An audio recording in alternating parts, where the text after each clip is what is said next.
response that you had. We're going to shift a paradigm on you today because I'm going to explain to you what got them into foster care is really the problem. As we go forth, it's so exciting today to be with Childproof America and to be able to be with the other organizations that are on the defense of children who are suffering things today that many of us never, even if we were children, I have grandchildren, and I never in my life that I would having to protect her from someone trying to either develop a relationship, to lure her out, and to take her away from her family. But I want you to know there's a way that we can be defended. Hopefully you have all gotten a little stress ball. If you haven't, you need one. Not because it has our name on it, but because it is actually one of the components we use in complex trauma. This is a fidget. I want you today, as we go forth, after silencing your phone, knowing where the restrooms are, give yourself permission to breathe. How many of you are here for the first time to hear about sex trafficking related to children? I want to say welcome. I want to say that you need to practice. Take a deep breath. Hold it and let it go. Please practice that throughout the day and give yourself permission to do that. If you need to step away and out of the room for a moment and catch your breath, we'd love for you to do that as well. Those are a few little simple tips I'll be giving you and guiding you along with as we go forth today. So in order to kick us off, I'm very excited today to have with us someone who's been on the front lines of defense and doing so at the federal level. We have with us today Senator Ted Cruz. He has co-sponsored the House bill called FOSTA and SESTA, and I'm sure he'll be telling you more about that. President Trump signed that into law on April the 11th, 2018. These bills were responsible for taking down Backpage, which was the largest online trafficking website in the world. He's from Texas. He has a heart not only for the children, but also for the survivors and making a difference. It is with great pleasure that I'd love for y'all to welcome with me our Senator Ted Cruz.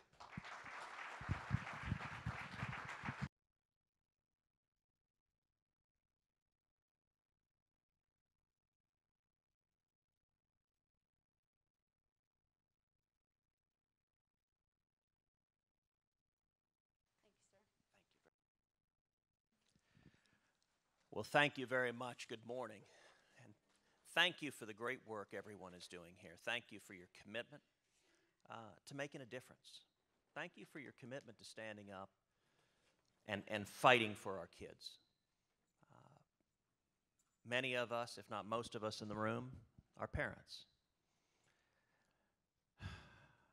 And the horrors of child sexual assault are unlike anything else. They leave scars on a little girl, on a little boy, scars that are there forever. The men and women here understand there are predators in the world. Predators who see a beautiful young child not as a precious soul to be nurtured and loved and cared for, but instead as someone to be victimized and abused. And I want to thank Childproof America. I want to thank Kelly Litvak.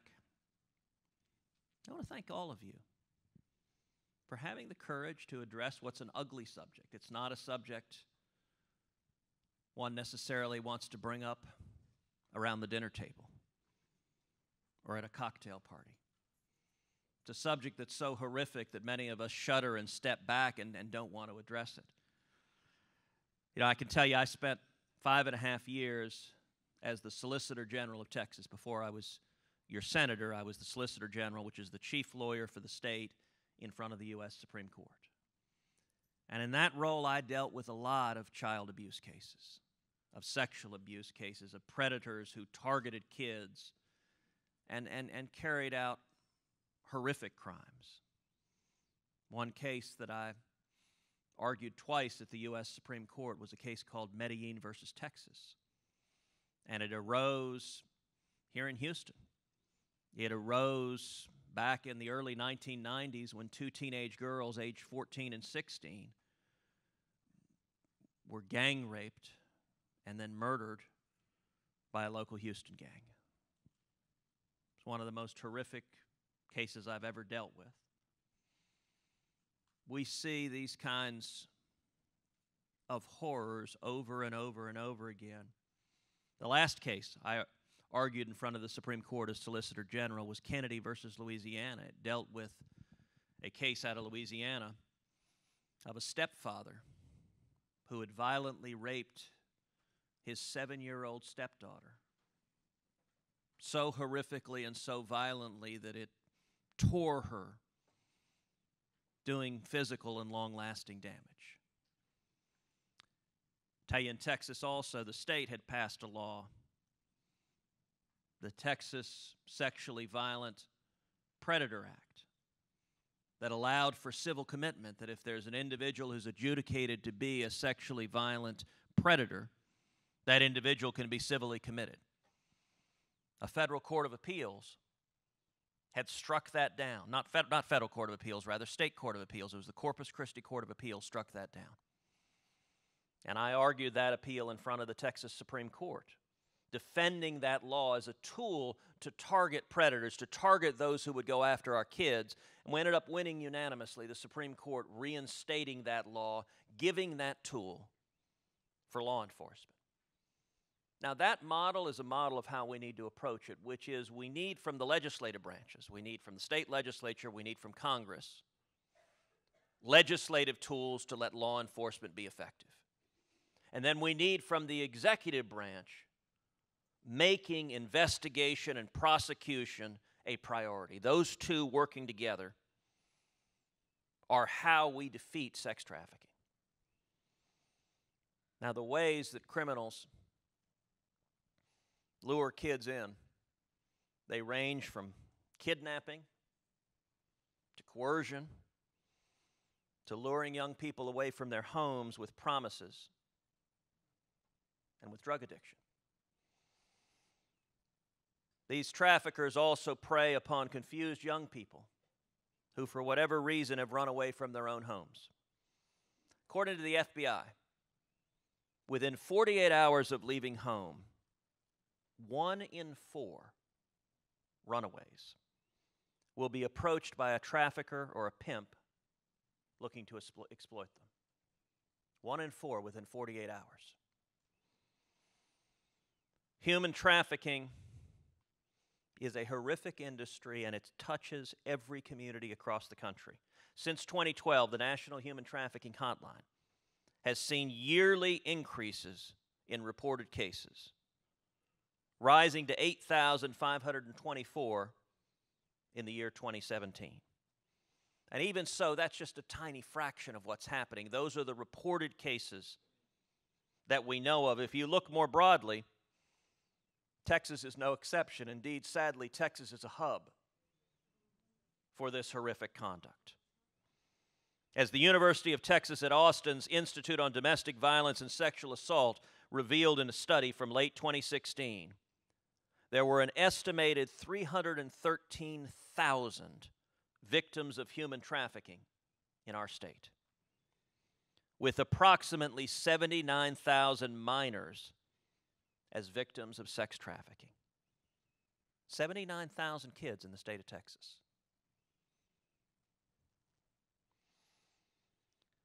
While the effect of this exploitation of the victims is, of course, first on our hearts, the tragic emotional wounds that we know these kids will carry with them for the rest of their lives, it's also true that it puts an enormous cost on society in terms of taxpayer expenses, in terms of treatment, in terms of substance abuse, in terms of all of the challenges that also frequently follow from being pulled into the horrible world of sexual abuse. The same University of Texas study estimated that the cost of care resulting from sex trafficking of minors is more than $83,000 over an average victim's lifetime. So in terms of devoting our public resources to stopping this, It's the right thing to do from a moral view, from the perspective of justice, but it's also a right thing to do as being a good steward of the public fisc. That if we can save these kids on the front end, none of the horrors of the back end come to pass. Now, all of y'all are aware we had a big victory nationally when it came to stopping sex trafficking, and that was passing SESTA or FOSTA, because Congress can't help but give everything a horrible acronym. SESTA was the Stop Enabling Sex Traffickers Bill. And the men and women here, y'all are involved enough in the issue, you understand the background and you understand the history, which is that much of this sex trafficking occurred online. Like the rest of our life, you know, you can't buy groceries without going online. Nobody knows what a bookstore is anymore.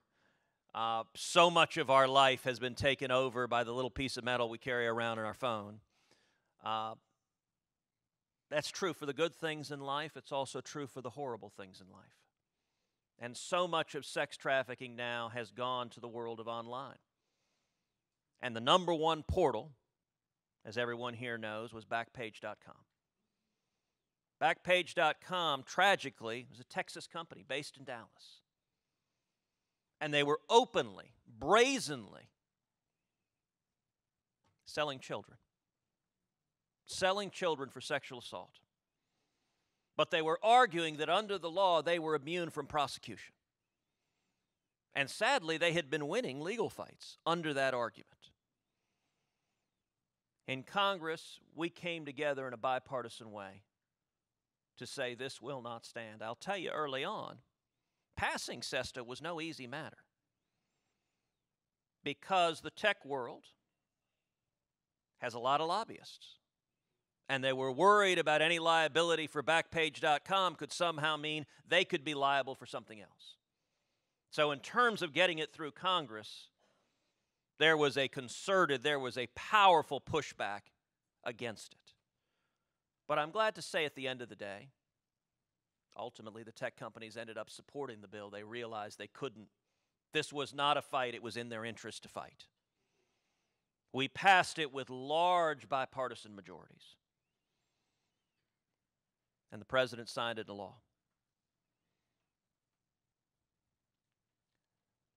According to the National Center for Missing and Exploited Children, a majority of child sex trafficking cases that were reported to them involved ads on Backpage. Think about that for a second. A majority of the cases reported to them involving child sex trafficking involved one website, Backpage.com, doing business in Dallas, Texas. Well, the good news is on April 5th of this year, the CEO of Backpage, Carl Ferrer, pleaded guilty to conspiracy to facilitate prostitution using a facility in interstate or foreign commerce and to engage in money laundering, and the FBI has now shut Backpage down.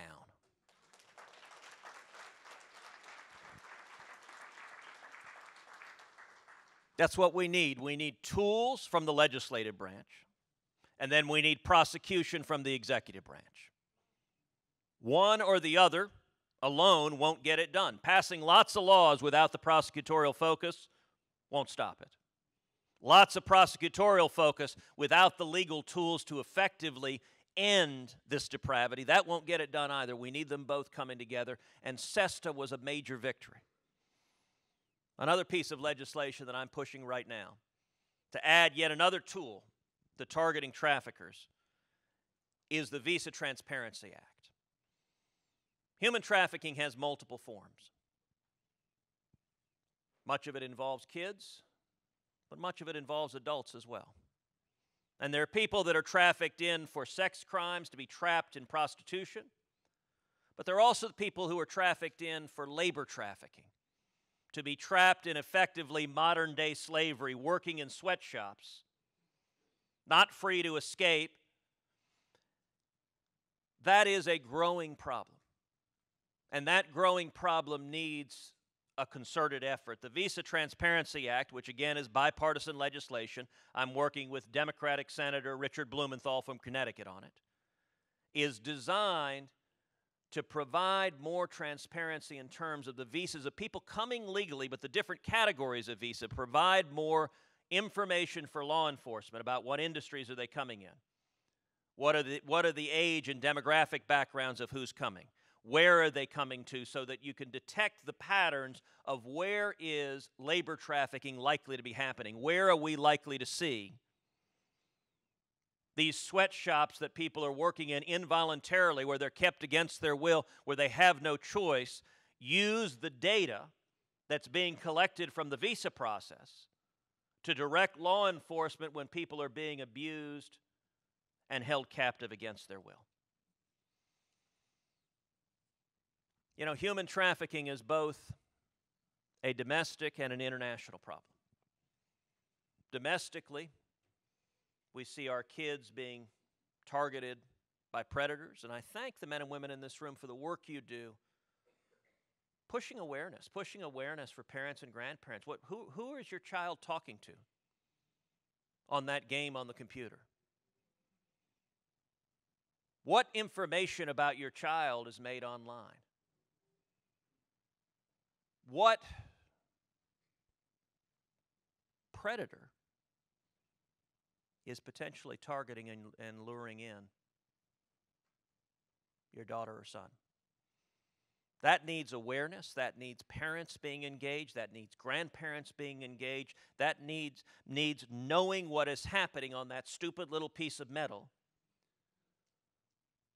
that we are addicted to like crack cocaine. To get the phone out of my daughter's hands takes a crowbar. And I am confident our home is not unique in that respect. And listen, I'll plead guilty. Sometimes mommy and daddy, every bit as, we'll go to the dinner table and sit down, and every person at the dinner table is on some stupid device. And we try to impose, we don't always succeed, but we try to impose a no devices rule at dinner. I would encourage you to do that. Just put the stupid thing down and do this bizarre thing called talking to each other. But my daughters are convinced it doesn't actually work, and it's maybe we could text each other. They think that would make a lot more sense. But know who your kids are talking to, because the online world has become an arena for predators. But there's also an international aspect. The human traffickers, you look at the drug cartels that are crossing our borders in massive numbers, bringing in enormous quantities of heroin, of fentanyl, of marijuana, but also bringing in mass numbers of human beings. Adults, but also kids. Little boys, little girls, and the traffickers bringing them in are violent, vicious, transnational criminals. And far too many of these children and these adults being trafficked in face horrific physical abuse, horrific sexual abuse. Criminal aliens arrested by ICE in fiscal year 2017 were responsible for more than 76,000 dangerous drug offenses. They were responsible for over 48,000 assault offenses. They were responsible for over 11,000 weapons offenses. They were responsible for over 5,000 sexual assault offenses. They were responsible for over 2,000 kidnapping offenses. And they were responsible for over 1,800 homicide offenses. When it comes to stopping trafficking, the approach, whether domestically or internationally, needs to be the same. We need legislative tools to close the loopholes, to target the criminals and the bad actors, the smugglers and the traffickers. And then we need enforcement priorities, both from the federal government and the state and local government, to say this will not happen. I want to close the way I started, just by saying to everyone here, thank you. Thank you for addressing an issue that, in a sane and just world, we shouldn't have to talk about. The idea of kids being bought and sold like pieces of property. The idea of sick people abusing vulnerable children. It's wrong. It's evil. But it's not going to go away on its own. It's only going to go away when we defeat it, when we have a concerted, focused, serious, relentless effort. We talked about Texas being a hub for trafficking. My hope is that in the days and years ahead, any trafficker will say the last place you want to go is Texas. Amen. Amen.